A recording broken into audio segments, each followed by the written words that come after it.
Hola! My name is Dr. Muchiri. I am an obstetrician gynecologist. I am a fertility specialist, and I have developed an interest in menopause. This is Filling the Gap podcast, what your doctor and your mama did not tell you.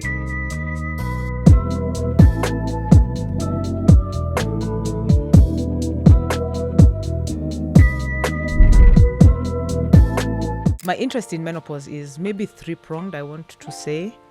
First, because I lived with my mom and I knew she was menopausal. The woman, poor her, was just suffering. She didn't know she was in menopause. And I found that very fascinating that she did not know, but I knew that. And at some point we were having these chats and I just went like, it's obvious, you're in menopause. And for the first time she looked at me and she was like, what? And what was funniest, she ended up calling her sisters to alert all of them because they were all menopausal and no one knew that they were in menopause. So that's where my first interest, sort of stemmed from. And I remember talking to my mom and telling her, what I've learned in school, it's okay, but it will end soon. So this really reassured her.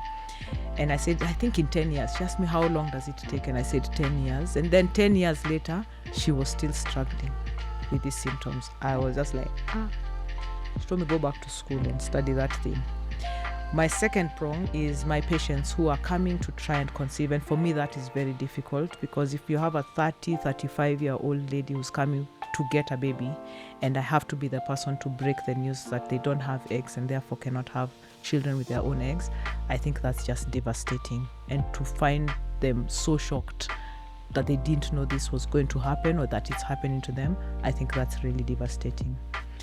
And the third prong is looking around and seeing half my friends doing strange things and they don't seem to know where they are at.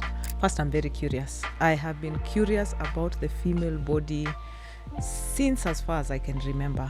The female body is very fascinating. I mean, even the male body, granted, is fascinating, but the female body, the things that happen and the changes that occur from when people start getting periods to when they get pregnant to when the eggs disappear and they get into menopause, I find it very fascinating. So I'm very curious.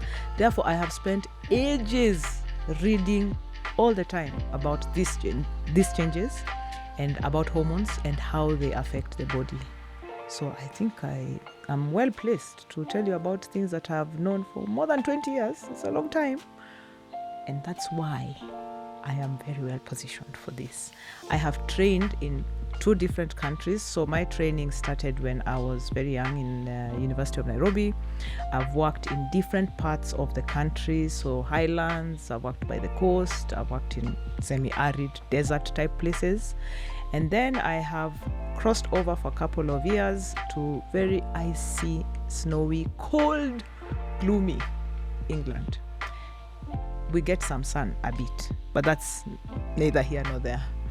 And the experiences that I've gained from working in 2 different continents and seeing that human beings are the same, or similar. We're different, but we are similar. And we experience these health problems in different ways, but in similar ways as well. Some of those countries also struggle with people not having information. I was quite surprised that there are people in the United Kingdom who don't get their cervix checked for cervical smears. The National Health Service in the UK offers this for free. Yet there are people who still don't know where their cervix are, they don't get screened. And therefore they have cervical cancer, which is very sad. I'm a fertility specialist, so I help couples who are struggling to conceive.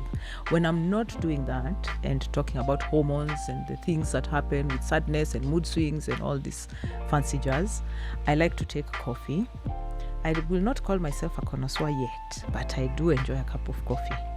I like traveling. And the reason I like traveling and seeing how other people live is because we have different experiences, and seeing that through someone else's lens, gold, I tell you, gold. You must travel if you can. Even if you're just traveling within your city, just travel. I like to DJ and I love music.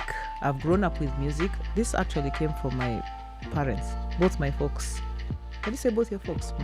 My parents are very musically aligned, even though they don't read music in the way that it is. We love sound and we love music. So I DJ and I dance and I enjoy music. Hopefully This filling the gap will also give us some music somewhere. And I enjoy sleeping. And that may sound like, necessary, but it is a hobby. And I enjoy to rest. I love sleeping. If you have sleeping problems, maybe I might be able to help you. It's not my area of expertise, but yeah. As part of my job is to see women and men. And I see them in different settings because of my job. But what I find surprising is how much people don't know about the female body. It fascinates me. They don't know a lot of things. So now I have decided I'm going to teach you, all of you, all these things. And that's why I decided to start a podcast. So it's not the plan, but this is now the new plan, to fill the gap for what your mom and your doctors did not tell you. And makes it easy for you to understand and get equipped as you go through life. It also makes my job very easy, because half the time I have to explain half of these things before we even get to your big problems. So that's why we're here today.